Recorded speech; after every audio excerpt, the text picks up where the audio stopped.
At para sa ating mga balita, pinakamalakas na nuclear bomb binubuo na ngayon ng Amerika at bansang Indonesia makikialam na sa Gaza. Pero bago natin umpisahan ang ating mga balita, mangyari po lamang na i-like ang video ito para sa patuloy na paghahatid natin ng ating mga updates mula sa loob at labas ng bansa.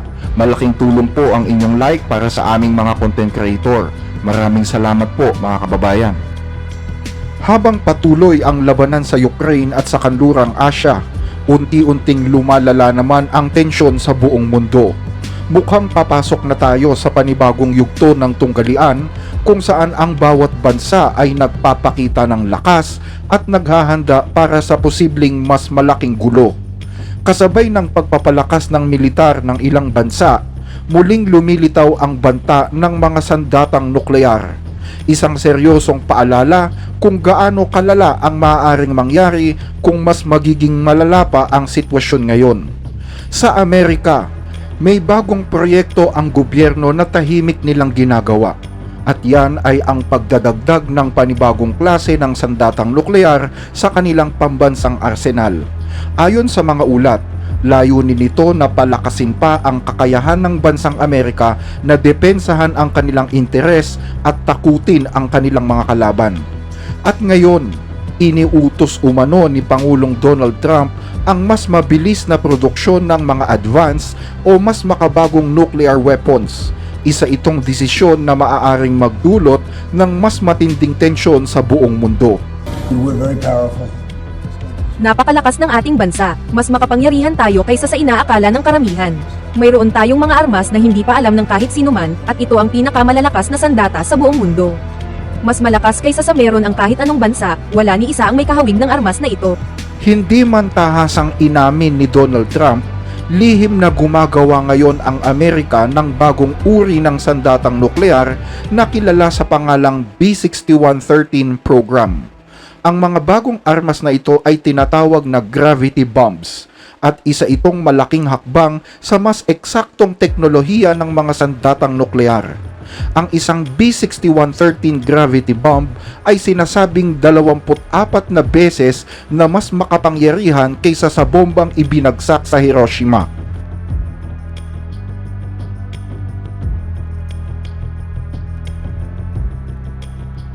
Ang gravity bombs ay may mga uri ng bomba na walang sariling propulsion.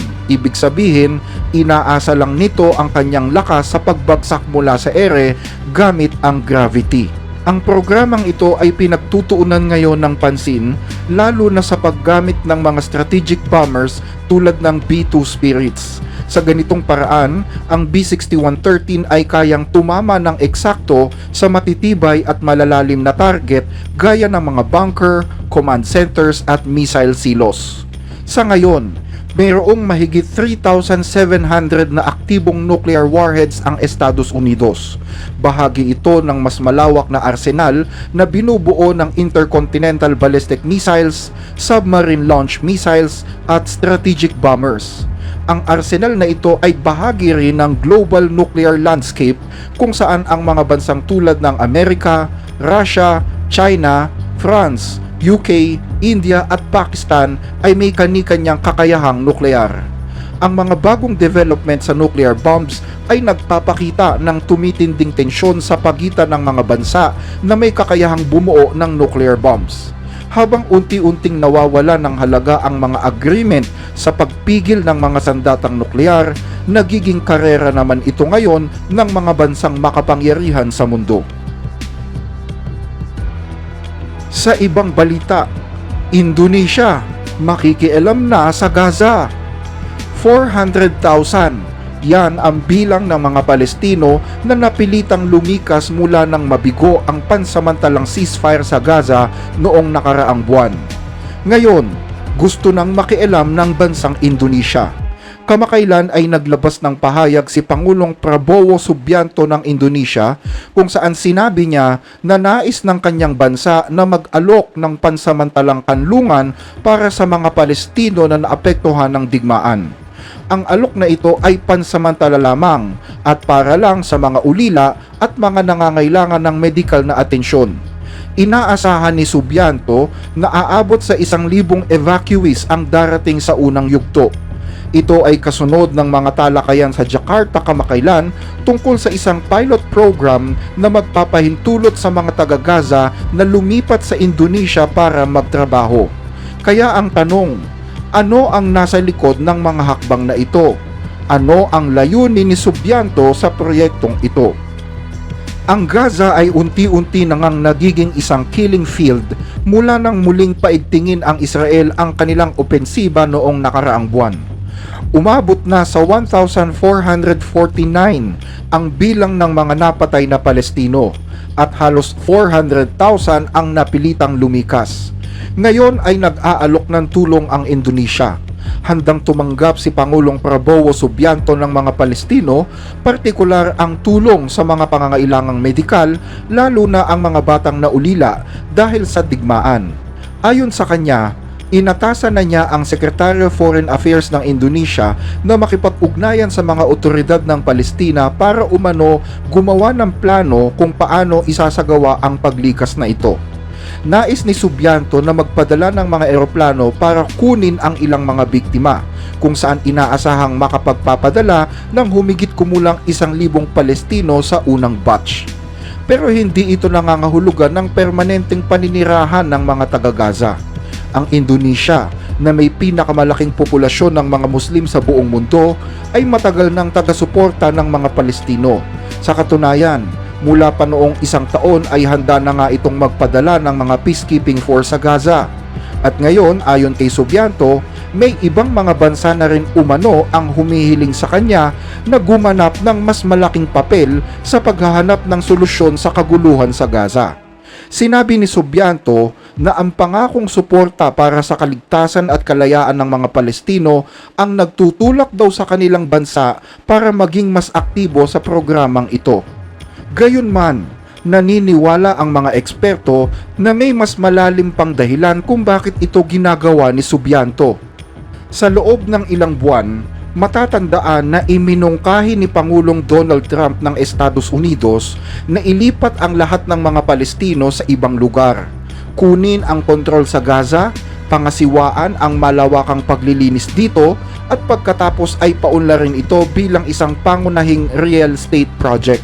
Isang plano na nagustuhan naman ng Israel. Noong nakaraang linggo, nagkita sina Benjamin Netanyahu at Trump sa Washington at tinalakay nila ang planong ito. Sa tingin ko, isa itong napakahalagang piraso ng real estate, at naniniwala akong dapat tayong maging bahagi nito. Ikinulong lang sila sa loob ng Gaza. Hindi tayo ang nagkulong sa kanila. Sila mismo ang nagkulong ng kanilang sarili doon. At ano ba ang masama kung bibigyan natin sila ng lugar na pagpipilian? Para sa marami, masyadong kontrobersyal ang usaping ito.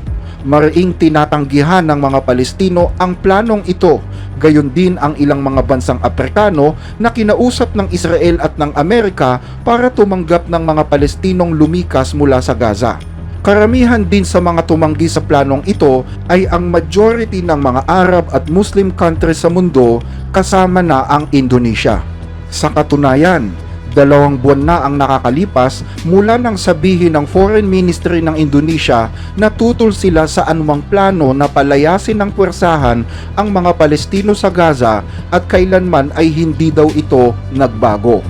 Pero sa pagputok ng issue tungkol sa mataas na buwis na sinisingil ni Donald Trump sa mga produkto ng mga bansa sa Asia, hindi ngayon magawa ng mga bansang ito na isnabin ang plano ni Trump sa Gaza. Ang matinding pagtaas ng taripa na ipinatupad ng Estados Unidos sa maraming bansa ay nagdudulot ng pangamba at kawalang katiyakan. Marami ang nababahala sa magiging epekto nito. Kaya noon pa man, paulit-ulit nang ipinapaalala ng mga naunang pinuno ng ating bansa, at maging ako, na kailangang patatagin natin ang ating ekonomiya upang tayo ay makapagsarili at hindi umasa sa ibang bansa. Ang Indonesia bilang pinakamalaking ekonomiya sa Timog Silangang Asya ay nahaharap ngayon sa 32% na taripang ipinataw ni Donald Trump laban sa kanila. Kaya't sinusubukan ngayon ng Indonesia na palambutin ang kanilang relasyon sa Amerika. Plano rin ito na magpadala ng matataas na delegasyon sa Estados Unidos ngayong linggo. Nag-anunsyo rin sila ng ilang konsesyon o pagpapaluwag sa mga inaangkat na produkto galing sa US. Noong nakaraang buwan, tinalakay ng Indonesia ang isang pilot program kasama ang Israel. Yan ay kahit wala namang formal na diplomatic relationship ang bansang Indonesia sa Israel. Pero nagbukas ng espesyal na linya ng komunikasyon ang Jakarta at Jerusalem para talakayin ang plano na payagan ang ilang mga taga-Gaza na makapasok sa Indonesia bilang mga manggagawa. Ayon sa mga ulat, nasa 100 Palestino mula sa Gaza ang inaasahang kasali sa unang yugto ng programang ito. Bagaman hindi pa ito na isa sa katuparan, tila mas ibinubukas na ngayon ng Indonesia ang mga braso nila sa mga Palestinian refugee. Pero hindi maikakaila na kapansin-pansin ang tiyempo ng pagpapatupad na ito sa mga polisiyang ginagawa ngayon ni Trump sa mga bansang Asyano. Hanggang dito ang ating mga balita. Regular naming binabasa ang inyong mga comment, kaya huwag mag-atubiling i-share ang inyong opinyon sa mga napapanahong issue.